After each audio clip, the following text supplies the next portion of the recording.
হঠাৎ রাতের গভীরে শুনি কান্নার আওয়াজ। রাতের গভীরে কে আমার মসজিদে কে কাঁদে? আমার চোখ সজাগ হয়ে গেল। আমি ওইটা তাকায় দেখি মসজিদে নববীর মধ্যে এই রাতের গভীরে অচেনা কেউ কাঁদে না।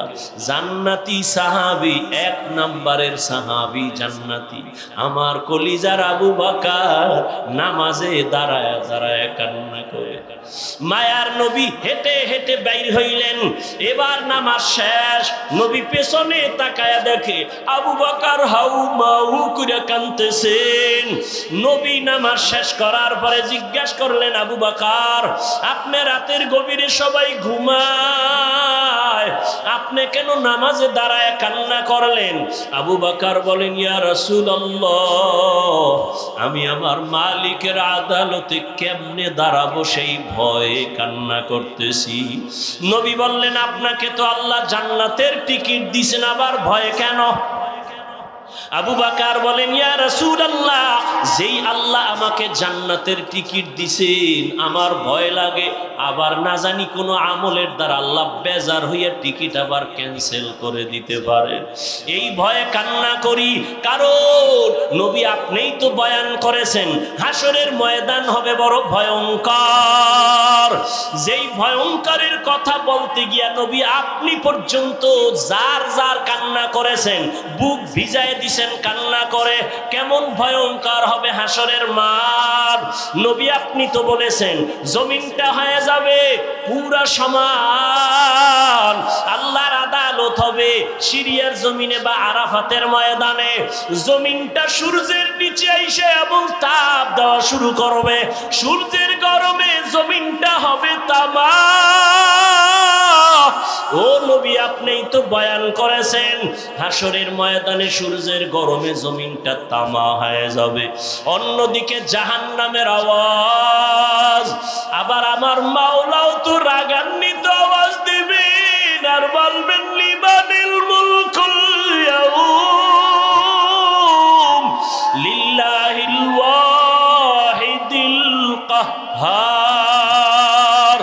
ওই দিন নবী আল্লাহ রাগান্বিত আওয়াজ দিবেন, আল্লাহ তাআলার কুদরতি রাগান্বিত আওয়াজে হাসরের ময়দানটা থরথর করে কেঁপে উঠবে রে মুমিন।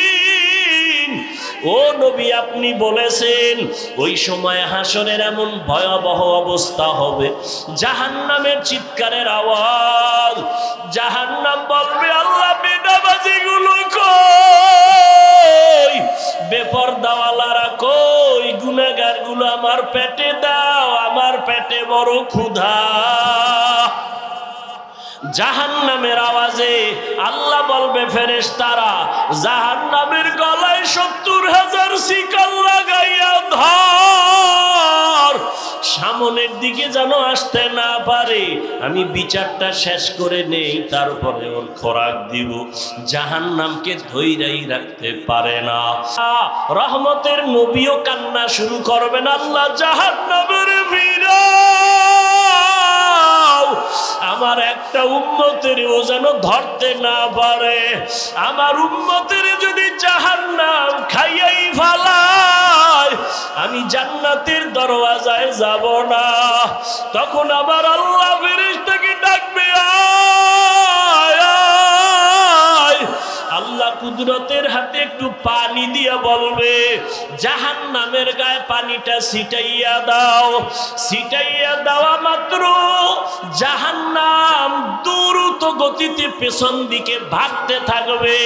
ফেরেশতারা বলবেন, আল্লাহ ৭০,০০০ শিকল লাগাইয়া যেই জাহান্নামকে ধরে রাখতে পারলাম না, এমনকি বরকতের পানি দিলা, একটু পানি দেওয়া মাত্র জাহান্নামের এমন দৌড় পেছন দিকে ভাগা শুরু হয়ে গেল। ও আল্লাহ, এটা কোন বরকতের পানি? এটা কি হাউজে কাউসারের পানি, নাকি আবে হায়াতের পানি, নাকি দুনিয়ার কোন সমুদ্রের পানি, নাকি জমজমের পানি, নাকি এটা বৃষ্টির বরকতি পানি? আল্লাহ বলবে, না ফেরেশতা, এই পানিটা আবে হায়াতের পানিও না, এই পানিটা কাউসারের পানিও না, এই পানিটা জমজমের পানিও না, এই পানি আমার নবীর গুনাহগার উম্মতের চোখের পানি। ওই বাংলাদেশ মাঠের মধ্যে আমার মাওলার আশিকেরা বসে বসে কান্না করেছে, গুনাহগারেরা বেনামাজিরা চোখের পানি ছেড়ে কান্না করেছে, আর বলছে, ও দয়ার মালিক, জীবনে শয়তানের ধোকায় কত নামাজ ছাড়লাম, কত বেপরদায় চললাম, ও আল্লাহ জীবনে কত দাড়ি কাটলাম, আর জীবনে নামাজ ছাড়বো না, আর দাড়ি কাটবো না, বেপরদায় চলবো না। ওই আমার নবীর গুনাহগার উম্মতের চোখের পানি, ও বেনামাজি বাবারা, ও আমার কলিজার যুবক, টুপি মাথায় দিয়েছি জাহান্নামের আগুনের ভয়, নামাজ পড়ি, পর্দা করি, হালাল খাই, কই আমরা তো না খাইয়া মরিয়া যাই নাই, সম্মান আমাদের কমে নাই। তোমার মতো কত যুবক স্কুল কলেজে পড়িয়াও তো নামাজ ছাড়ে না, দাড়ি কাটে না, বলো বাবা তোমরা কেন পারো না? তোমার মতো যুবক চাকরি করে, ব্যবসা করে, দাড়ি কাটে না, নামাজ ছাড়ে না, কেন তুমি পারবা না? সিনার মধ্যে কি আর ধাক্কা লাগতে থাকবে, ধাক্কা লাগতে থাকবে, ধাক্কা লাগতে থাকবে। একজনের সিনায় যখন রহমত আসবে, ওখান থেকে আর একজনের সিনায় লাগবে, আর একজনের সিনায় লাগবে, লাগতে লাগতে লাগতে লাগতে অন্তরটা কেমন যেন তাজা তাজা এক ভাব। এতক্ষণ প্যান্ডেলে ঢুকার আগে ছেলের চিন্তা, মেয়ের চিন্তা, বাড়ির চিন্তা, গাড়ির চিন্তা, ক্ষমতার চেয়ার গেল কই, টাকা গেল কই, বাড়ি গেল কই, কিন্তু এখানে আসার পরে কেমন যেন ছেলে মেয়ের চিন্তা নাই, বাড়ির চিন্তা নাই, ঘরের চিন্তা নাই।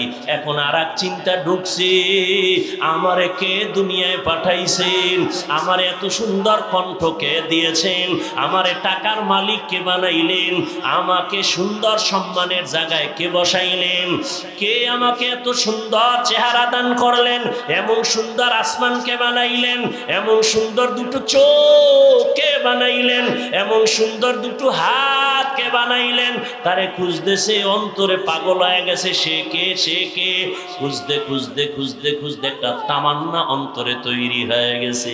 এইবার এমন পাগলামি শুরু করছে, আমার মাওলারে তো আমি না নিয়ে আর যাব না, আমার ছেলে আজ আছে কাল থাকবে না, আমার মা আছে থাকবে না, ভাই আছে থাকবে না, কই বিল্ডিংওয়ালা পড়ে আছে, বিল্ডিংওয়ালা পালায়ে গেছে, টাকাওয়ালার টাকা পড়ে আছে, টাকাওয়ালা পালায়ে গেছে, তাহলে টাকা থাকবে না, বাড়ি থাকবে না, গাড়ি থাকবে না, এক সময় তো আমার একা হয়ে যেতে হবে। ওই সময় তো চিন্তা করে দেখলাম, ওই সময় আমার আপন কেউ না, আমার ডানে মাটি, বামে মাটি, সামনে মাটি, পেছনে মাটি, অন্ধকার অন্ধকার। ওই সময় আমি দেখলাম একজন আমার আপন, তিনি একমাত্র আমার মালিক, আমার আল্লাহ রব্বুল আলামিন। আমার আল্লাহর মোহাব্বত অন্তরে জমা হয়ে গেছে। ও আল্লাহর বান্দা, যে টাকার পাগল, যে টাকার পেছনে দৌড়ায়, যে ক্ষমতার পাগল, সে ক্ষমতার পেছনে দৌড়ায়, যে নারীর পাগল, সে নারীর পেছনে দৌড়ায়, যে গাড়ির পাগল, সে গাড়ির পেছনে দৌড়ায়, আর যারা আমার মালিকের পাগল,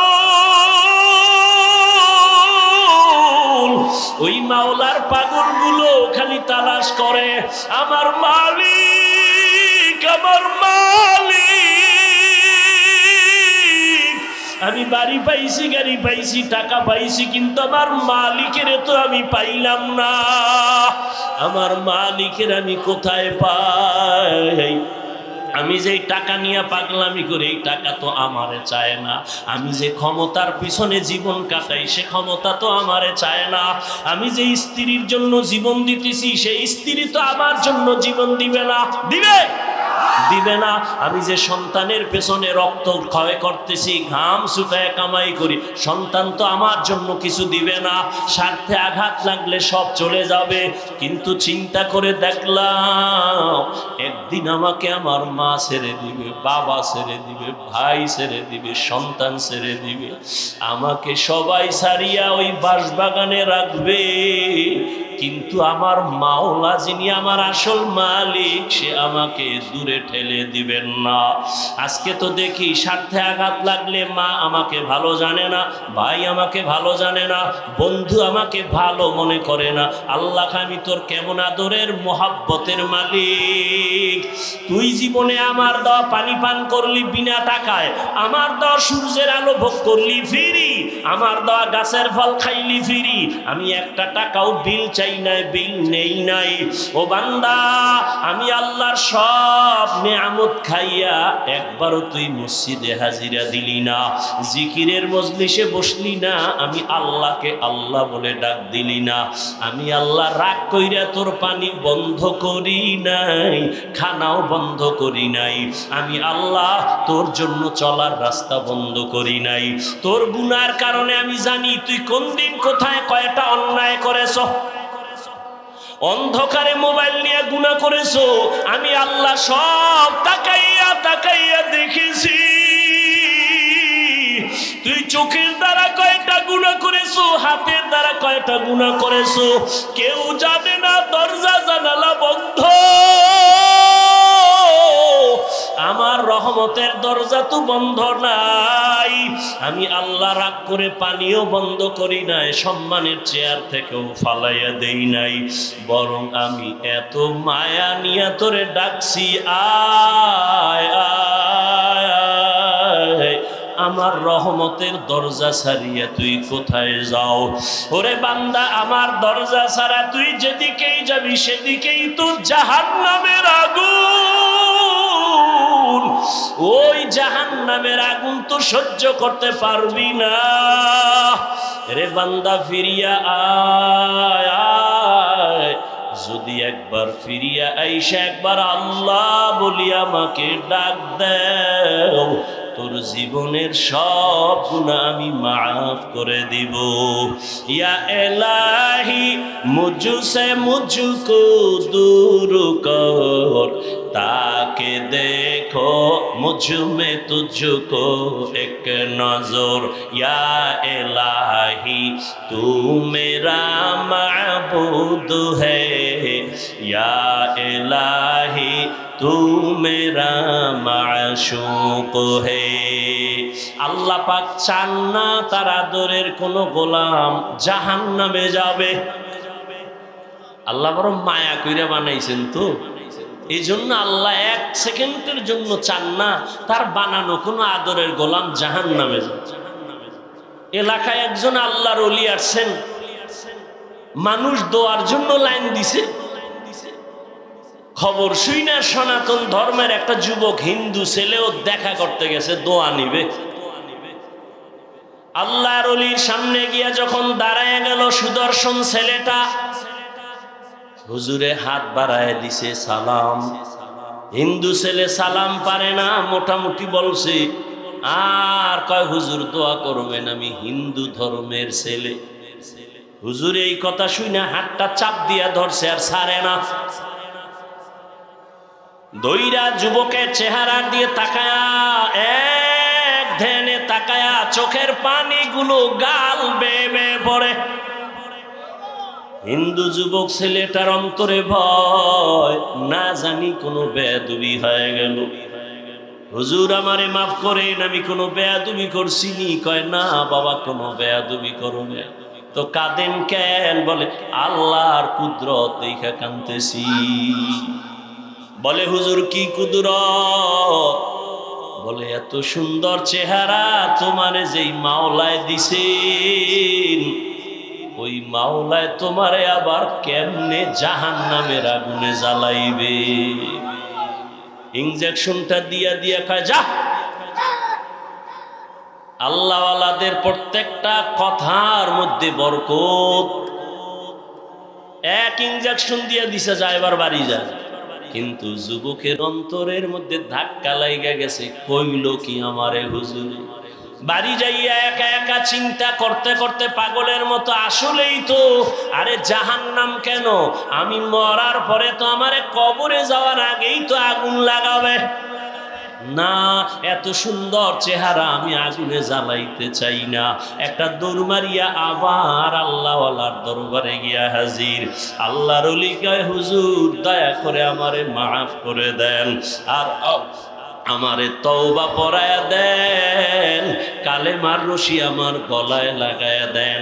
আমি আর জাহান্নামের পথে এক সেকেন্ডের জন্য চলতে চাই না।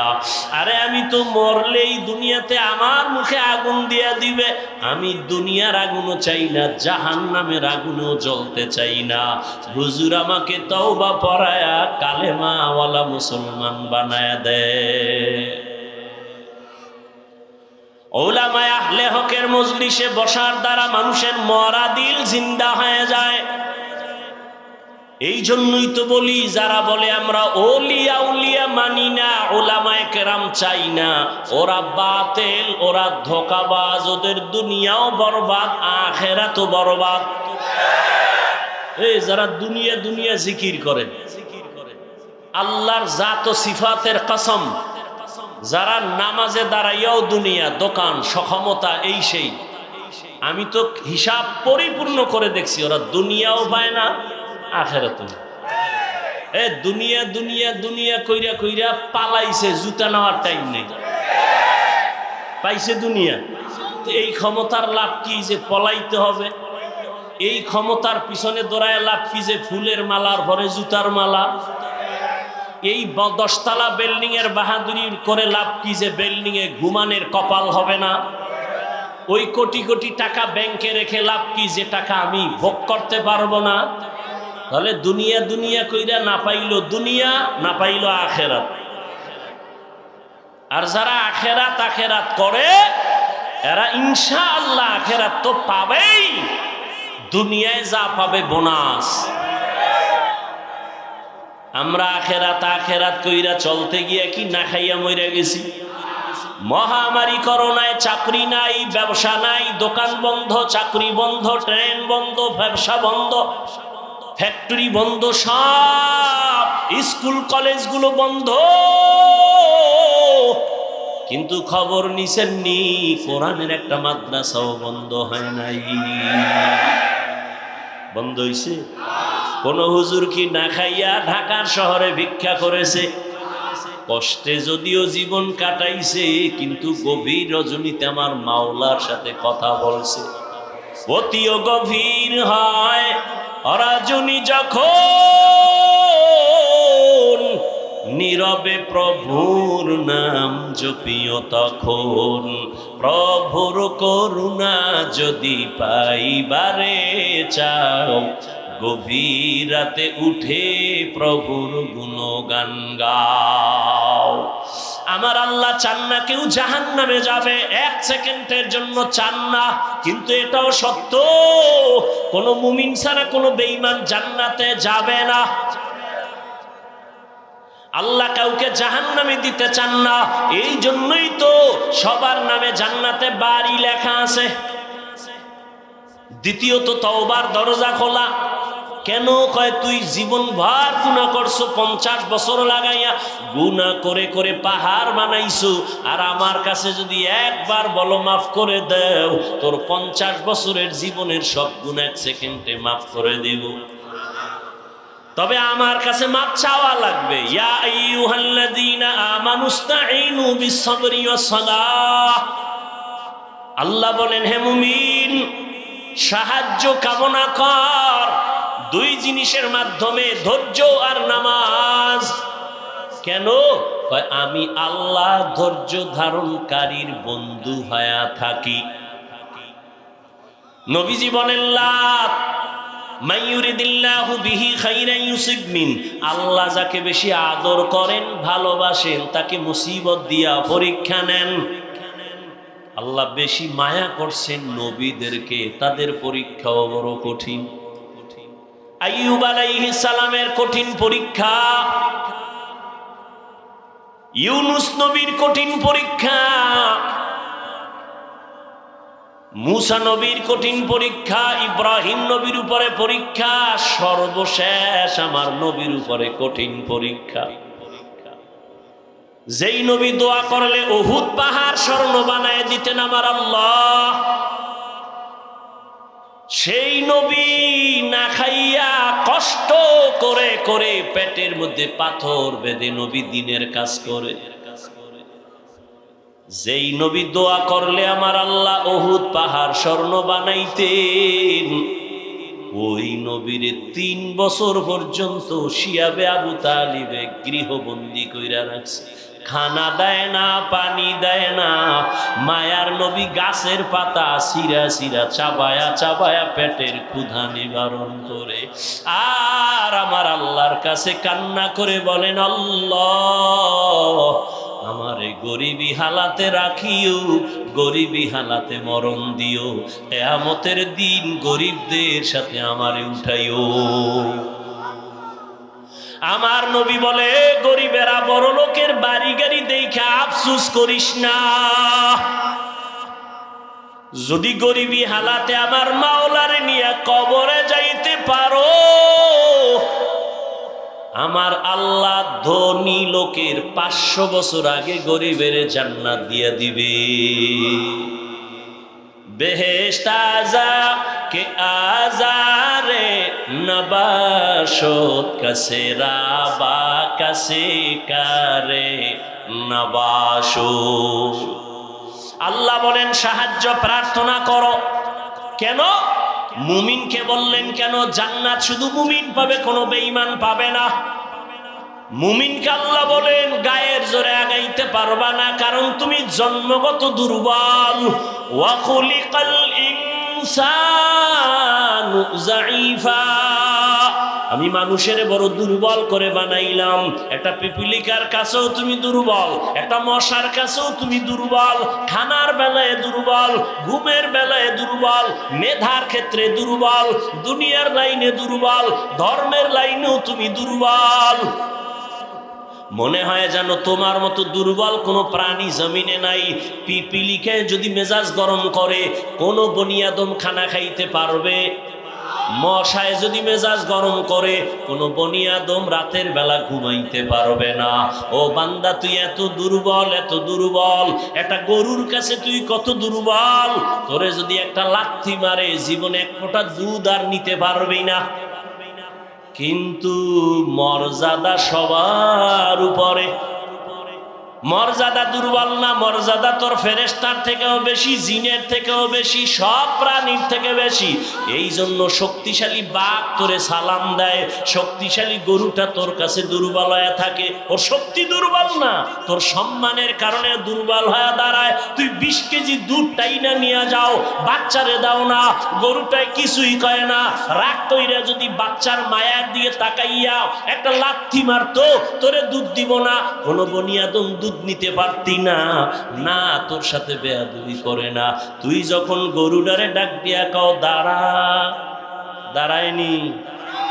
এই শিক্ষিত ঢাকার মানুষ গরুডায় মানুষের কথা শুনেনি। গরুডারে যদি কয় দাঁড়া, দাঁড়ায় যায়। গরুডারে যদি কয় ডানে, ডানে যায়। গরুকে যদি বলে বামে, বামে যায়নি। একটা গরু যদি মানুষের কথা শুনে, সাধারণ এক চাষির কথা যদি গরু শুনে ডানে যায়, চাষির কথায় যদি বামে যায়, চাষি যদি কয় দাঁড়া, গরু দাঁড়ায়। একজন আল্লাহর ওলি তাদের কথা কেন শুনবে না? এরে আল্লাহর বান্দা, দুনিয়ার সব আমাদের গোলাম, দুনিয়ার সব আমাদের গোলাম। গরু আমাদের গোলাম, বাপ কথা বলেন না কেন? আমরা কারো গোলাম? উজানির জমিনে ঘুমিয়ে আছেন কারি ইব্রাহিম রহমতুল্লাহ আলাই। বিশাল বড় জঙ্গল, সাফ করে মানুষের ওখানে বসবাস করবেন, একটা জিকিরের মজলিস কায়েম করবেন। জঙ্গল সাফ করতে গিয়া দেখে একটা গম্বুজ, ভেতর একটা বাঘ তার বাচ্চারে দুধ দেয়। কারি ইব্রাহিম ডাক দিয়া কয়, বাঘ বনি আদম আসছি, থাকবো, তুমি তোমার দেশে চলে যাও, এলাকায় যাও। আল্লাহর ওলি কথাটা বলতে দেরি, বাঘ তার বাচ্চা কাঁধে নিয়ে দৌড় দিতে দেরি করে নাই। এখন এখানে আপনি প্রশ্ন করবেন, বাঘে কেমনে শুনে? আমি উদাহরণ আগে দিছি না, একটা চাষির কথা গরু শুনে? বলেন, ঘরের মহিলা মুরগিরে যখন ডাক দেয় তার ভাষায়, মুরগি আয়নি। সন্ধ্যাবেলা আম্মা জানেরা যখন খেতে হাঁস পানির মধ্যে জোরে ডাক দিছে ওই ভাষায়, হাঁস আয়নি। আল্লাহর ওলির কথা বাঘ শুনবে না কেন? তোমার কাছে পাইলে কিছু শায়েস্তা করতাম, তোমার কলব নষ্ট হয়ে গেছে, তুমি ঈমান নিয়ে মরতে পারবা কিনা ভয় লাগে। কারণ আল্লাহ যাকে অপছন্দ করেন তার প্রথম কাজ আলেমের বিরোধিতা করা। যারা আলেমের বিরোধিতা করে তার প্রমাণ হলো আল্লাহ ওর উপরে কি বেজা, এটা প্রথম প্রমাণ। আর আমি বাংলায় কি বলি, আমাকে বাঙালিকে সাইজ করতে হইলে আরো কিছু শব্দ লাগে। যারা আলেমের বিরুদ্ধে লেখে ফেসবুকে আর বলে, এরা সবগুলো সন্তান মা বাবার একটাও মা বাবার আদরের সন্তান নেই। খবর নেন, যারা আলেমদের সাথে বেয়াদবি করে ফেসবুকে লেখে, সবগুলো সন্তান মা বাবার অভিশপ্ত সন্তান, একটাও মা বাবার আদরের সন্তান না। খোঁজ নাও, ভালো করে খোঁজ নাও। আল্লাহ হেদায়াত দান করুন। আলেমের বিরোধিতা করলে ইসলামের কোনো লাভ আছে? কেন করো? বরং তোমার কপাল তুমি ফুটতেছ। মানুষ বড় দুর্বল, জন্মগত মানুষ দুর্বল, মেধার বেলায় দুর্বল, খানার বেলায় দুর্বল। ঢাকা চিড়িয়াখানায় লেখা আছে একটা বাঘের দৈনিক খানা 17 কেজি গোশত। পারবে কেউ খাইতে 17 কেজি 3 বেলায়? আছে এরকম খাদক? একটা বাঘ অনেক বেশি খায়। আমরা খাওয়ার বেলায় দুর্বল, ঘুমের বেলায় দুর্বল, মেধার বেলায় বড় দুর্বল, সব লাইনে আমরা দুর্বল। কয় এখন দুর্বল মানুষ যদি চলতে হয় আর একজনের সাহায্য লাগবে নি? কথা বলেন না কেন? তাহলে সবাই আমরা সৃষ্টিগত দুর্বল, মেধার বেলায় কি দুর্বল। ডাক্তার হোমিওপ্যাথিক সেও ডাক্তার, এরপরে এলোপ্যাথিক সেও কি ডাক্তার। আবার এলোপ্যাথিক ডাক্তারের মধ্যে এমবিবিএস, এফসিপিএস, এফআরসিএস, কিন্তু সব লাইনে না। একজনের নাক কান গলার ডাক্তার আছে না? হ্যারে যদি কি আমার তাড়াতাড়ি আমার ফ্যাটের মধ্যে টিউমার হয়েছে, কি করা যাক, এই বিষয়ে আমি দুর্বল, ঠিক নেই? তাহলে প্রত্যেকটা মানুষ তার নিজের জায়গায় অন্যের তুলনায় দুর্বল।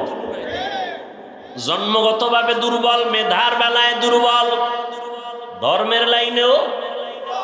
আপনারা যারা কোরআন পড়তে পারেন না, যারা কোরআন পড়তে পারে তাদের কাছে দুর্বল। আবার যারা কোরআন পড়তে পারেন, অর্থ জানেন না, যিনি অর্থ জানে তার কাছে দুর্বল।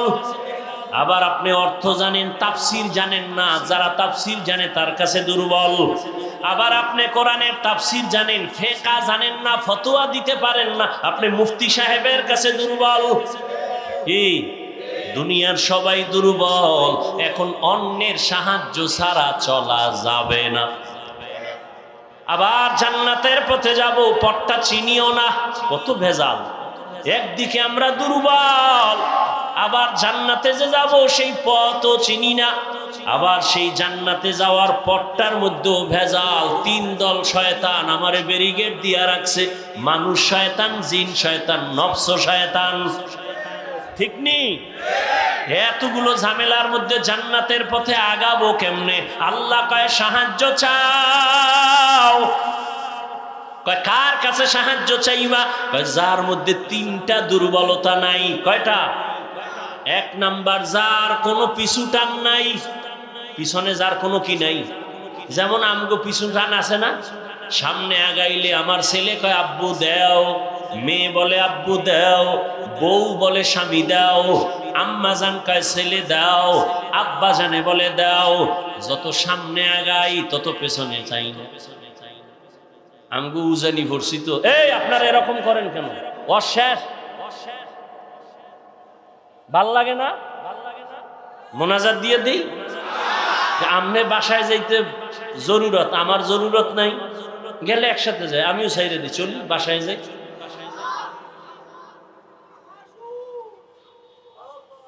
জীবনে আল্লাহর ওয়ালাদের মজলিসে বসেন নাই তো এই মজা বুঝবেন কি?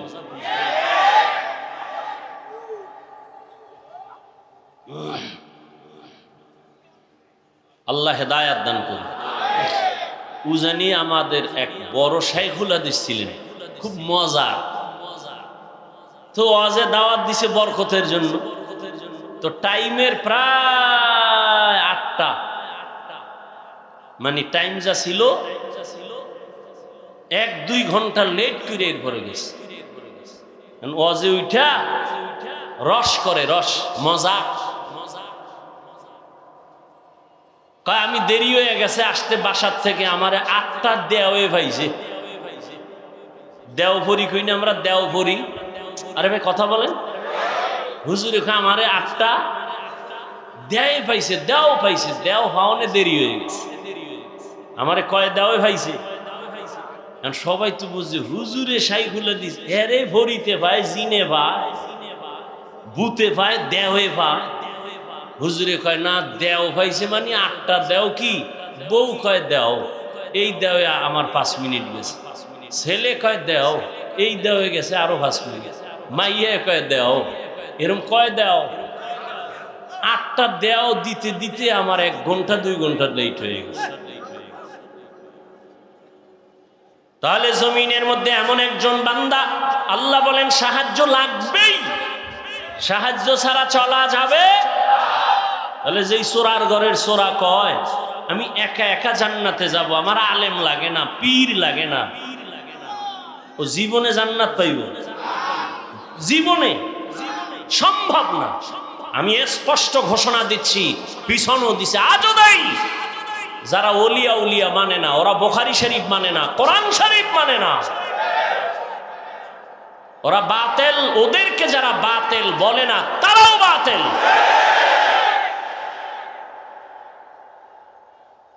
আল্লাহ হেদায়াত দান করুন।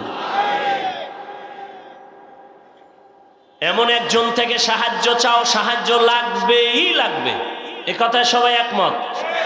এখন সাহায্য কার থেকে নিবেন এই বিষয় সিদ্ধান্ত নেন। যার মধ্যে 3টা দুর্বলতা নাই তার থেকে সাহায্য নিতে হবে। 1 নাম্বার দুর্বলতা, যার পেছনে টান নাই। বলেন দুনিয়াতে কোনো মানুষ আসেনি যার পিছে টান নাই? কে আছে কোন?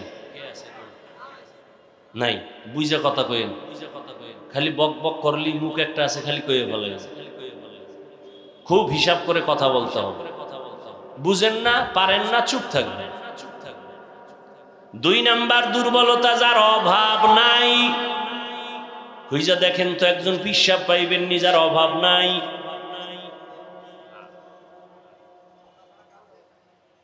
দুনিয়াতে এমন একজন নেতা পাইবেন নি অভাব নাই। বরং আমি বলি যার যত টাকা তার অভাব তত বেশি। যে যত বড় টাকাওয়ালা তার অভাব তত বড়। রিক্সাওয়ালার যদি জামায় ময়লা লাগে নিজে ধুইয়া ফালায়, কিন্তু বড় লোকের জামা তো নিজে ধুইতেই পারে না। কি করতে হবে? কাজের লোকের ডাক, বেতন দিয়া জামা ধুইয়া দাও, জুতাটা মুছা দাও, ঘর মুছা দাও। এজন্য যত টাকাওয়ালা যত বড় লোক সব গরিবের কাছে ঠেকা। গরিব যদি বড় লোকের কাজ না করে, প্রত্যেক বড় লোকের টাইলস মোজাইক করা 5 তলা বিল্ডিং গরুর গোয়াল ঘর হয়ে যাবে। অথচ এই জালেমরা কর্মচারী কাজের লোকের সাথে গরিবের সাথে জুলুম করে বেশি। ঠিক নি? আল্লাহ হেদায়াত দান করে। তাহলে কি বুঝলাম? দুনিয়াতে অভাব ছাড়া কোনো মানুষ। 3 নাম্বার দুর্বলতা, যার কোনো স্বার্থ নাই। এবার খুঁজা দেখেন, দুনিয়াতে এমন একজন মানুষ পাইবেননি যার কোনো স্বার্থ নাই। দেখেন তো, আমি 2 জনারে পাইছিলাম, কিন্তু সোনার বাংলা এটার কোনো গ্যারান্টি নাই।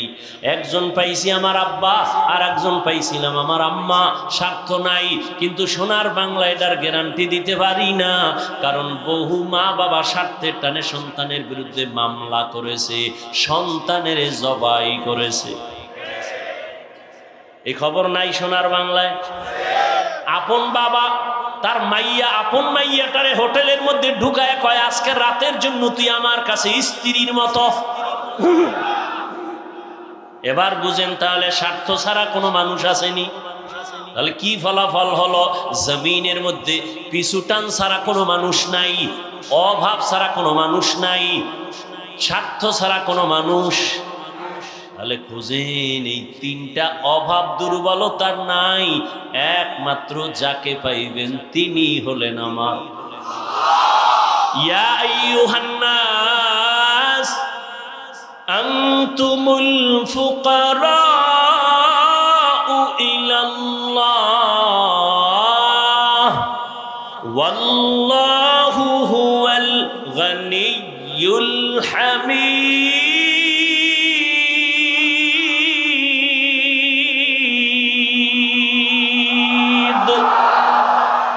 तवक्कुल मीकुनी हर सुबह शाम मेरा सानाद रिज़्क़ तू अज़ला मकाम जुज़्बा हक़ ची ज़े मखा अज़ इंसुजा फज़ले उ आमस्ते दर जुमला जहा।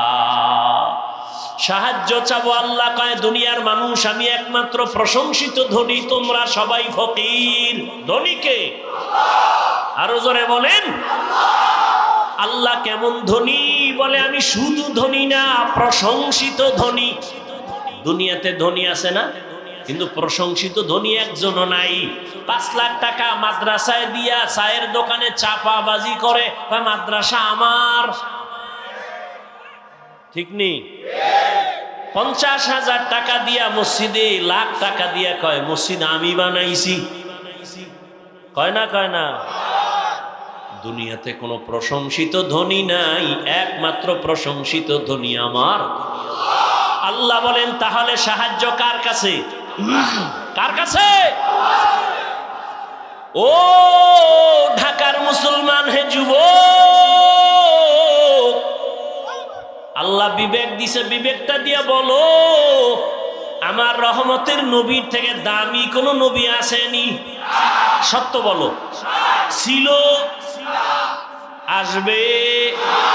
বলো আমার নবীর জীবনে কোনো কিছুর প্রয়োজন হইতো নি? হইতো না? কও।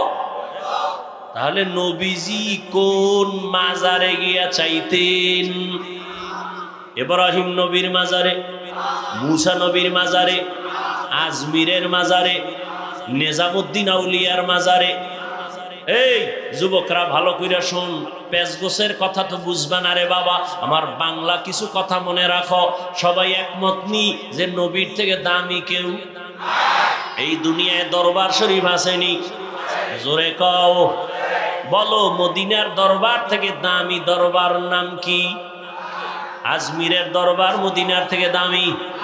মাইজবান্ডারের দরবার, আড্রসির দরবার, দেওয়ানবাগের দরবার, চন্দ্রভাড়ার দরবার, এনায়তপুরের দরবার, খানজাহান আলীর দরবার, আমানত শাহর দরবার। তাহলে মদিনার দরবার থেকে দামি কোন দরবার? সত্য কথা না মাইনে নে বাবা, তুই মানো না মানো স্বীকার কর। নবীর থেকে কোনো দামি ব্যক্তি, মদিনার দরবার থেকে দামি কোনো দরবার? দুনিয়াতে মাজার আসেনি? মাজার বলো নবীজির মাজার থেকে দামি মাজার কোনটা? ইব্রাহিম নবীর মাজার, ইসমাইল নবীর মাজার, খাজা মঈনুদ্দিন চিশতি আজমিরির মাজার, শাহজালাল শাহপরানের মাজার, শাহ মাখদুমের মাজার, আমাদের বাগেরহাটে খানজাহান আলীর মাজার, শাহ আলী মিরপুরের মাজার, গোলাপ শাহর মাজার, না আমানত শাহর মাজার, বাইজিদের মাজার। একমত নি মদিনার নবীর মাজার থেকে দামি কোনো মাজার নাই? সবাই একমত? বলো বলো, সেই নবীর মাজারে গরু জবাই হয় কয়টা? মোমবাতি জ্বলে কয়টা? ওই মাজারে সেজদা চলে কয়টা? নবীর দরবারে আর মাজারে নারী পুরুষ এক জায়গায় বইয়া ঢোল বাজায়া জিকির করে কয়দিন? ভালো করে বুঝো, দুনিয়াতে মদিনার দরবার থেকে আর একটা দরবারও নাই, মদিনার মাজার থেকে দামি কোনো মাজার নাই। অতএব শিক্ষা নাও রে যুবক, মদিনার দরবারে আর মাজারে যা চলবে না, দুনিয়ার দরবারে আর মাজারেও তা চলতে দেওয়া হবে না।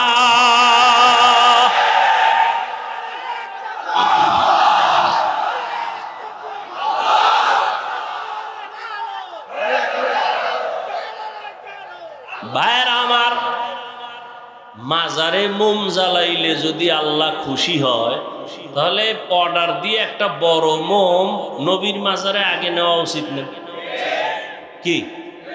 মাজারে সেজদা দিলে যদি অনেক বরকত হয়, তাহলে রসুলের মাজারে সেজদা আগে দেওয়া উচিত না?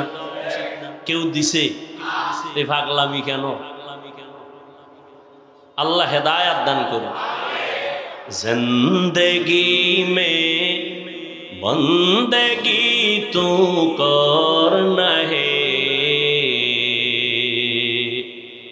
जिंदगी में बंदगी तू करना है, जिंदगी बे बंदगी शर्मिंदा है, जिंदगी बे बंदगी शर्मिंदा है।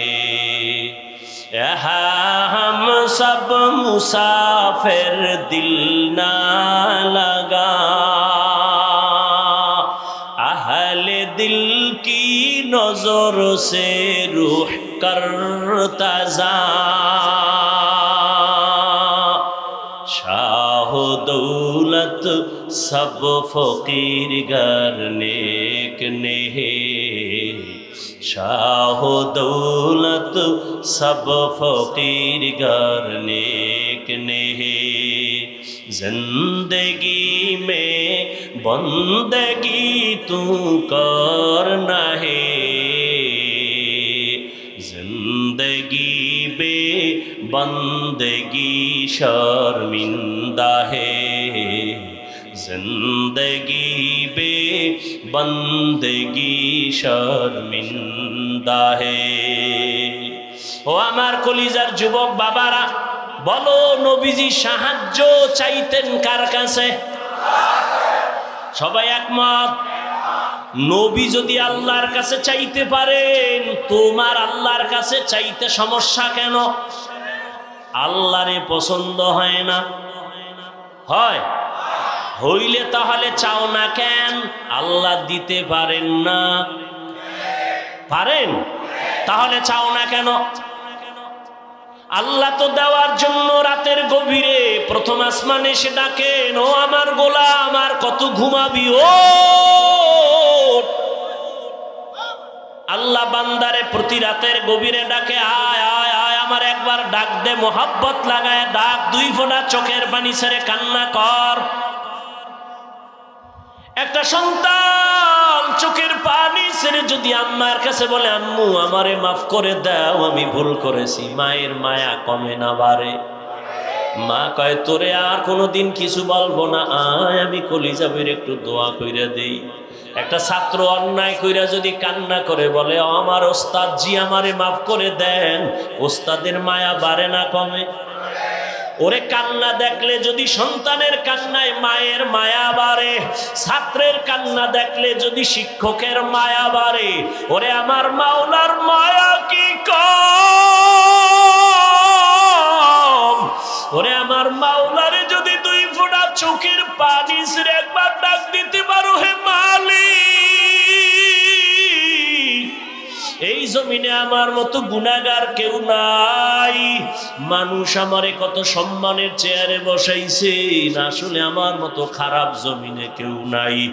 আমি চোখ বন্ধ করে দেখলাম গুনার কারণে আমার হাত না পাক, আমার চোখ না পাক, আমার জিহ্বা না পাক, আমার অন্তর না পাক। এই অবস্থায় যদি আজরাইল আমার রূহটা নিতে আসে, আমার মনে হয় আমি ঈমান নিয়ে মরার বিছানায় যেতে পারবো না রে বাবা। ও আল্লাহর বান্দারা, আজকে তোমাদের পাও ধইরা ধইরা বয়ান করি কেন? এতক্ষণ যে চিল্লাইয়া বয়ান করলাম, একবারও বলি না ও কলিজার যুবকেরা তাড়াতাড়ি পাগড়ি লাগা, হাতে তসবিহ নে, স্কুলে তালা লাগায় মাদ্রাসায় আয়। একবারও বলি নাই বলবো না, তাহলে বলবো কি? বলবো হে যুবক, স্কুলে পড়ো, কলেজে পড়ো আলহামদুলিল্লাহ, চাকরি করো আলহামদুলিল্লাহ, ব্যবসা করো আলহামদুলিল্লাহ, লেখাপড়া করো আলহামদুলিল্লাহ, কোনো বাধা নাই। বাবা তুমি ডাক্তার হও, কলিজা দিয়া দোয়া করি, ইঞ্জিনিয়ার হও, প্রফেসর হও, তবে আমার দাবি একটা, বেয়াদব কোনোদিন হইও না। তোমার আচরণে কোনোদিন যেন মা বাবা কষ্ট না পায়, তোমার ব্যবহারে কোনোদিন শিক্ষক যেন কষ্ট না পায়, তোমার ব্যবহারে কোনোদিন যেন মুরব্বী ওলামায়ে কেরাম কষ্ট না পায়। জীবনে আদর্শ নিয়ে ডাক্তার হও, তোমার সম্মান থাকবে সবার উপরে, তোমাকে সবাই মাথায় সম্মান নিয়ে চলবে। কিন্তু ডাক্তার হইয়া যদি আদর্শ ঠিক রাখতে না পারো, ডাক্তার হইলেও তাসলিমার মতো জুতার বাড়ি খায় পালানো লাগবে। ঢাকা কলেজের প্রফেসর আহমদ শরীফ ক্লাসের মধ্যে ঢুইকা কয়, এই ছেলে মেয়েরা আমার চিনসনি? কয় চিনি স্যার। নাম কি জানো নি? কয় জানি। বল। কয় বেয়াদবি হবে। কয় শোন, আমার নাম আহমদ শরীফ, আমি ঢাকা কলেজের প্রফেসর। শোন, এত জীবন শুনছো কোরআন শরীফ, হাদিস শরীফ, মক্কা শরীফ, মদিনা শরীফ, আজকে থেকে শুনে রাখ, মক্কা শরীফ লাগবে না, মদিনা শরীফ লাগবে না, হাদিস শরীফ লাগবে না, কোরআন শরীফ লাগবে না, আজকে থেকে আমি আহমদ শরীফ যথেষ্ট। মরার আগে ছেলে মেয়েকে বলে গেছিল, আমি মরার পরে কবর বিশ্বাস করি না, আমি মইরা গেলে কবরে তোরা দাফন করবি না। ঠিকই ওই নাস্তিক বেঈমানের কবরে দাফন করা হয় নাই, সন্তানেরা দেহটা দান করে দিছে হসপিটালে, ওর কপালে কবরও নাই। এই প্রফেসর হইয়া লাভ নাই রে বাবা, সম্মানের একটা ডাক্তার হও, ইঞ্জিনিয়ার হও, প্রফেসর হও, মানুষ যেন তোমার কলিজা দিয়া দোয়া করে। এই জন্য লাগবে তোমার সুন্দর চরিত্র, আদব নিয়ে চলবা, মা বাবার দোয়া নিয়ে চলবা, উলামায়ে কেরামের দোয়া, শিক্ষকের দোয়া ছাড়া আগাইতে পারবা না। তোমার জীবনের সফলতার 1 নাম্বার দোয়া মা বাবা, জীবনের সফলতার 2য় দোয়া শিক্ষকের দোয়া লাগবে। আমার আব্বা আম্মা আমাকে দোয়া করছেন, আল্লাহ আমাকে ভালো বানাইছেন, কিন্তু এই চেয়ারে বৈশা বয়ান করা আমার আব্বা আমাকে শিখান নাই, আম্মা আমাকে শিখান নাই, আমাকে হাতে কলমে দইরা দইরা আমাকে কথা শিখাইছেন, লেখা শিখাইছেন, বলা শিখাইছেন আমার শিক্ষক। অতএব শিক্ষকের অবদান ভুলার মতো না। যদি খবরদার মা বাবার দোয়া আল্লাহর কসম তোমার জীবনের সফলতার চাবি, শিক্ষকের দোয়া তোমার জীবনের সফলতার চাবি, ওলামায়ে কেরামের দোয়া সফলতার চাবি। ঠিক এর বিপরীতে মা বাবার বরদোয়া তোমার জীবনের জন্য আগুন, ওস্তাদের বরদোয়া তোমার জীবনের জন্য আগুন, ওলামায়ে কেরামের বরদোয়া তোমার জীবনের জন্য আগুন। আজকে বাংলাদেশে যত ঝামেলা দেখতেছো, আলেমদের সাথে বেয়াদবির ফলাফল। এই জন্য যুবকের বলি, পাও 2টা ধইরা বলি, অঙ্গীকার কর, শপথ কর, ওয়াদা কর, জীবনে মা বাবার দোয়া নিব, দোয়া নিতে না পারলেও অঙ্গীকার কর বদদোয়াটা নিবি না। যদি নেও মরার আগে পঙ্গু হয়ে যাবি, চাকার তলে মাথা ঢুকে যাবে, টেরই পাবি না। শিক্ষকের দোয়া নিবি, যদি নাও পারো অঙ্গীকার কর কোনোদিন শিক্ষকের বদদোয়া নিবা না। যদি পারো উলামায়ে কেরামের দোয়া নিবা, যদি না পারো অঙ্গীকার করো কোনোদিন বেয়াদবি করে বদদোয়াটা নিবা না। এই অঙ্গীকার কইরা যদি চলো, ডাক্তার হলো তোমার জীবন সফল, ইঞ্জিনিয়ার হলো তোমার জীবন সফল। এই জমিনে বাবা তুমিও মুসলমান, আমিও মুসলমান, তোমার আমার আল্লাহ দুই না এক, তোমার আমার নবী এক, তোমার আমার কোরআন, তোমার আমার কাবা, তোমার আমার ধর্ম, তোমার আমার কালেমা, সব এক না? তোমার আমার আল্লাহ এক, নবী এক, কোরআন এক, কাবা এক, ধর্ম এক, দুনিয়াতে আসছি তাও এক। বিদায় বেলা কাফন হবে তিনটা, কালার হবে আলাদা। কাফনের সংখ্যাও কি? যত বড় টাকাওয়ালা হও না কেন, মইরা গেলে একটা কাফন কেউ বাড়াইয়াও দিবে না। গরিব রিক্সাওয়ালা হইয়া যদি মরো, একটা কাফন কেউ কমাইয়াও দিবে না। আমারেও তিন কাফন, তোমারও তিন কাফন। কালার আলাদা না সব এক? কি কালার? কাফনের উপরে লেখা থাকবে বড় হুজুরের লাশ, কাফনের উপরে লেখা থাকবে কোটিপতির লাশ। তাহলে এত ভাব দেখাও কেন? আমি বক্তা বক্তা ভাব দেখাই, তুমি টাকার ভাব দেখাও। যত ভাব দেখাই না কেন, সাদা কাফনে যেদিন ঢুকবো ওদিন সব বাহাদুরি শেষ হয়ে যাবে। কবরের সাইজও হবে এক, কবরে রাখার পরে প্রশ্ন হবে তিনটা, তাও এক। নাকি আপনাদের প্রশ্ন আলাদা? কে স্কুলে পড়ে, কে কলেজে পড়ে, কে মাদ্রাসায় পড়ে, কে হুজুর না, কে ডাক্তার, কে রোগী, কে ইমাম, কে মুক্তাদি, কে পীর, কে মুরিদ। সবার বেলায় প্রশ্ন তিনটা। রবের পরিচয় দাও, ধর্মের পরিচয় দাও, রাহমাতুল লিল আলামিনের পরিচয় দাও। নবীজি বলেন এই তিনটা প্রশ্নের জবাব যে দিবে তার জন্য কবর হবে রাউযাতুম মির রিয়াজিল জান্নাহ। আর এই তিনটা প্রশ্নের জবাব যারা দিতে পারবে না তাদের কবর হবে হুফরাতুম মিন হুফারিন নার। যারা জবাব দিবে তাদের জন্য ভালো, দিতে পারবে না কপাল খারাপ। এখন পারবে কারা? আমরা হুজুরেরা। কি হুজুর হইয়া কবরে জবাব দিতে পারবো গ্যারান্টি? আরে আমরা হুজুর কেন? রহমতের নবীর হাতে গড়া সাহাবা, 10 জন সাহাবা জান্নাতের টিকিট পাইছেন হাতে, পাইছেন না? তারা কত দামি, তাদের নামাজ কত সুন্দর, তেলাওয়াত কত সুন্দর, জিকির কত সুন্দর, তেলাওয়াত রোজা কত সুন্দর। এই যে জান্নাতের টিকিট পাইয়াও তারা জীবন ভর শুধু কান্না কান্না কান্না কান্না। রহমতের নবী বলেন আমি রাতের বেলা আমার হুজরায়, আম্মা জান আয়েশার হুজরায় আমি ঘুমায় গেছি। আমার চোখ ঘুমায়, আমার অন্তর ঘুমায় না। হঠাৎ রাতের গভীরে শুনি কান্নার আওয়াজ। রাতের গভীরে কে আমার মসজিদে কে কাঁদে? আমার চোখ সজাগ হয়ে গেল। আমি ওইটা তাকায় দেখি মসজিদে নববীর মধ্যে এই রাতের গভীরে অচেনা কেউ কাঁদে না। জান্নাতি সাহাবী, 1 নম্বরের সাহাবী জান্নাতি, আমার কলিজার আবু বকর নামাজে দাঁড়ায় দাঁড়ায় কান্না করে। মায়ার নবী হেঁটে হেঁটে বাইর হইলেন। এবার নামাজ শেষ, নবী পেছনে তাকায়া দেখে আবু বকর হাউ মাউ করে কাঁদতেছেন। নবী নামাজ শেষ করার পরে জিজ্ঞাসা করলেন, আবু বকর আপনি রাতের গভীরে সবাই ঘুমায়, আপনি কেন নামাজে দাঁড়ায় কান্না করলেন? আবু বকর বলেন, ইয়া রাসূলুল্লাহ, আমি আমার মালিকের আদালতে কেমনে দাঁড়াবো সেই ভয়ে কান্না করতেছি। নবী বললেন, আপনাকে তো আল্লাহ জান্নাতের টিকিট দিয়েছেন, আবার ভয় কেন? আবু বকর বলেন, ইয়া রাসূলুল্লাহ, যেই আল্লাহ আমাকে জান্নাতের টিকিট দিছেন, আমার ভয় লাগে আবার না জানি কোনো আমলের দ্বারা আল্লাহ বেজার হইয়া টিকিট আবার ক্যান্সেল করে দিতে পারেন। এই ভয়ে কান্না করি। কারণ নবী আপনিই তো বয়ান করেছেন হাসরের ময়দান হবে বড় ভয়ঙ্কর।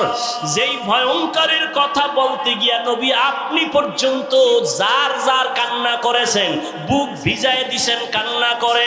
কেমন ভয়ঙ্কর হবে হাসরের মাঠ। নবী আপনি তো বলেছেন জমিনটা হয়ে যাবে পুরা সমান, আল্লাহর আদালত হবে সিরিয়ার জমিনে বা আরাফাতের ময়দানে। জমিনটা সূর্যের নিচে আইসে এবং তাপ দেওয়া শুরু করবে। সূর্যের গরমে জমিনটা হবে তামা। ও নবী আপনিই তো বয়ান করেছেন হাসরের ময়দানে সূর্যের গরমে জমিনটা তামা হয়ে যাবে। অন্যদিকে জাহান্নামের আওয়াজ। আবার আমার মাওলাও তো রাগান্বিত আওয়াজ দিবেন আর বলবেন, লিমানিল মুলকুল ইয়াউম লিল্লাহিল ওয়াহিদিল কাহ্হার। ওই দিন নবী আল্লাহ রাগান্বিত আওয়াজ দিবেন, আল্লাহ তাআলার কুদরতি রাগান্বিত আওয়াজে হাসরের ময়দানটা থরথর করে কেঁপে উঠবে রে মুমিন। ও নবী আপনি বলেছেন ওই সময় হাসরের এমন ভয়াবহ অবস্থা হবে, জাহান্নামের চিৎকারের আওয়াজ। জাহান্নাম বলবে, আল্লাহ বেনামাজিগুলো কই, বেপরদাওয়ালারা কই, গুনাহগারগুলো আমার পেটে দাও, আমার পেটে বড় ক্ষুধা। জাহান্নামের আওয়াজে আল্লাহ বলবে, ফেরেশতারা জাহান্নামের গলায় ৭০,০০০ শিকল লাগাইয়া ধর, সামনের দিকে যেন আসতে না পারে। আমি বিচারটা শেষ করে নেই, তারপরে ওর খোরাক দিব। জাহান্নামকে ধৈর্যই রাখতে পারে না। রহমতের নবীও কান্না শুরু করবেন, আল্লাহ জাহান্নামের ফিরাও, আমার একটা উম্মতেরও যেন ধরতে না পারে। আমার উম্মতের যদি জাহান্নাম খাইয়াই ফেলায়, আমি জান্নাতের দরওয়াজায় যাব না। তখন আবার আল্লাহ ফেরেশতাকে ডাকবে, আয় আয়। আল্লাহ কুদরতের হাতে একটু পানি দিয়ে বলবে, জাহান্নামের গায়ে পানিটা ছিটাইয়া দাও। ছিটাইয়া দেওয়া মাত্র জাহান্নাম দ্রুত গতিতে পেছন দিকে ভাগতে থাকবে। ফেরেশতারা বলবেন, আল্লাহ ৭০,০০০ শিকল লাগাইয়া যেই জাহান্নামকে ধরে রাখতে পারলাম না, এমনকি বরকতের পানি দিলা, একটু পানি দেওয়া মাত্র জাহান্নামের এমন দৌড় পেছন দিকে ভাগা শুরু হয়ে গেল। ও আল্লাহ, এটা কোন বরকতের পানি? এটা কি হাউজে কাউসারের পানি, নাকি আবে হায়াতের পানি, নাকি দুনিয়ার কোন সমুদ্রের পানি, নাকি জমজমের পানি, নাকি এটা বৃষ্টির বরকতি পানি? আল্লাহ বলবে, না ফেরেশতা, এই পানিটা আবে হায়াতের পানিও না, এই পানিটা কাউসারের পানিও না, এই পানিটা জমজমের পানিও না। এই পানি আমার নবীর গুনাহগার উম্মতের চোখের পানি। ওই বাংলাদেশ মাঠের মধ্যে আমার মাওলারা আশিকেরা বসে বসে কান্না করেছে, গুনাহগারেরা বেনামাজিরা চোখের পানি ছেড়ে কান্না করেছে আর বলছে, ও দয়ার মালিক, জীবনে শয়তানের ধোকায় কত নামাজ ছাড়লাম, কত বেপরদায় চললাম। ও আল্লাহ, জীবনে কত দাড়ি কাটলাম, আর জীবনে নামাজ ছাড়বো না, আর দাড়ি কাটবো না, বেপরদায় চলবো না। ওই আমার নবীর গুনাহগার উম্মতের চোখের পানি। ও বেনামাজি বাবারা, ও আমার কলিজার যুবক, টুপি মাথায় দিয়েছি জাহান্নামের আগুনের ভয়। নামাজ পড়ি, পর্দা করি, হালাল খাই, কই আমরা তো না খাইয়া মরিয়া যাই নাই, সম্মান আমাদের কমে নাই। তোমার মতো কত যুবক স্কুল কলেজে পড়িয়াও তো নামাজ ছাড়ে না, দাড়ি কাটে না। বলো বাবা তোমরা কেন পারো না?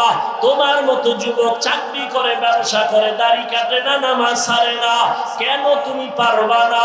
তোমার মতো যুবক দোকানদারি করে, নামাজ পড়ে, শ্রমিকের কাজ করে, নামাজ পড়ে, তোমার মতো যুবক গাড়ি চালায়, নামাজ ছাড়ে না, বলো তুমি কেন পারবা না?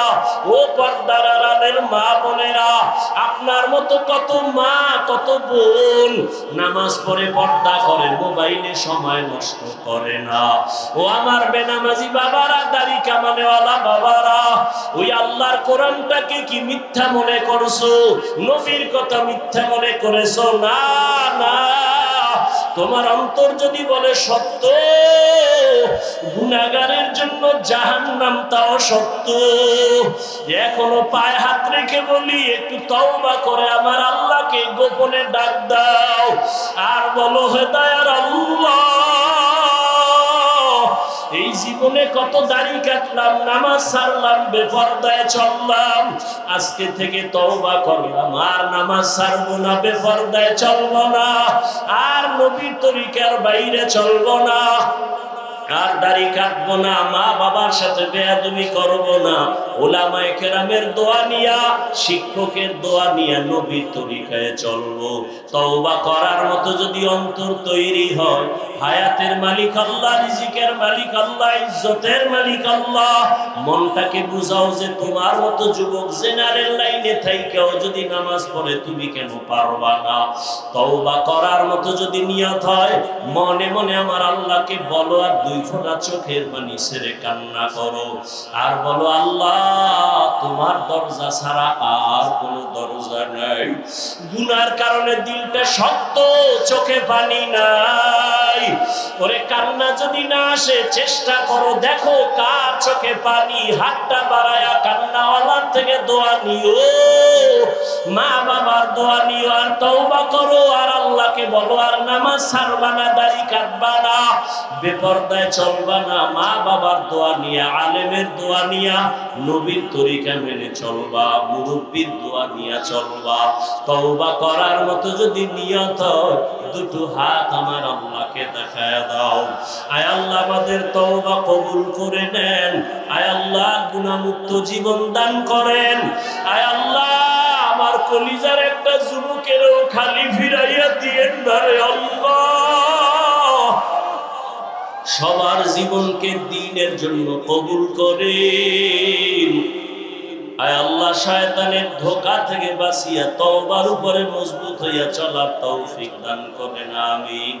আলহামদুলিল্লাহি রাব্বিল আলামিন, ওয়াসসালাতু ওয়াসসালামু আলা সাইয়্যিদিল আমবিয়াই ওয়াল মুরসালিন ওয়া আলা আলিহি ওয়া আসহাবিহি আজমাইন, ইয়া আরহামার রাহিমিন,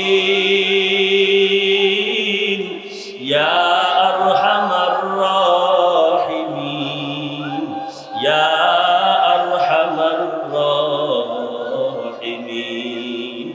রব্বিরহামহুমা কামা রব্বায়ানি সগীরা, রব্বিরহামহুমা কামা রব্বায়ানি সগীরা। আল্লাহুম্মা ইন্নাকা আফুউন কারীম, তুহিব্বুল আফওয়া ফা'ফু আন্না। اللهم إنا نسألك رضاك والجنة ونعوذ بك من سخطك والنار. اللهم اكفناهم بما شئت. اللهم إنا نجعلك في نحورهم ونعوذ بك من شرورهم. إنا كفيناك المستهزئين. اللهم إنا نعوذ بك من البرص والجنون والجذام وسيء الأسقام. ও দয়ার মালিক,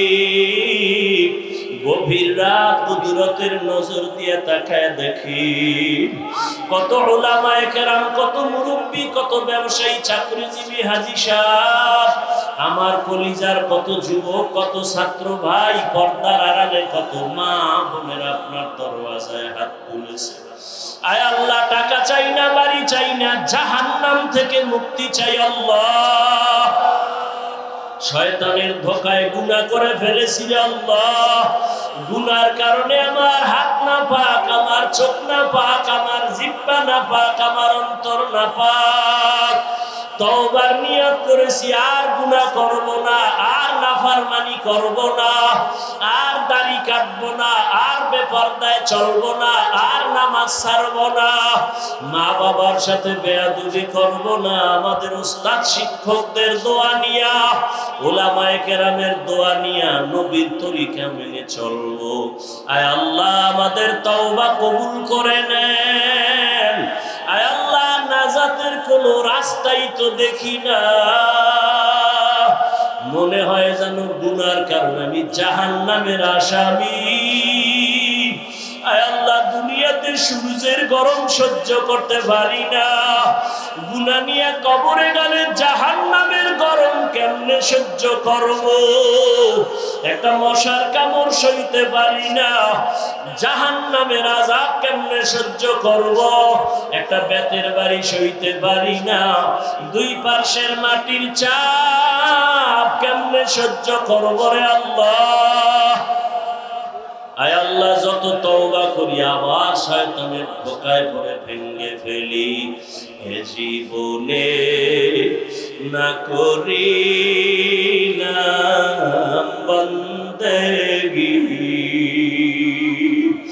গুনাহ করে কাটাই না জিন্দেগি।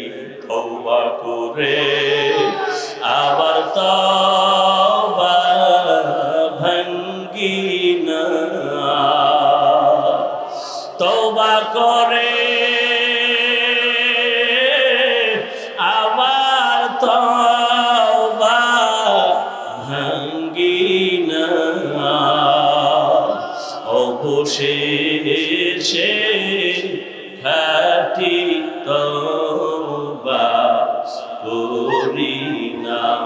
সকলেরই দরজা হইতে ফিরিয়া আপনার দরজায় রইলাম তাকাইয়া। আপনি যদি মাফ না করে বান্দারে, আপনি যদি মাফ না করে বান্দারে,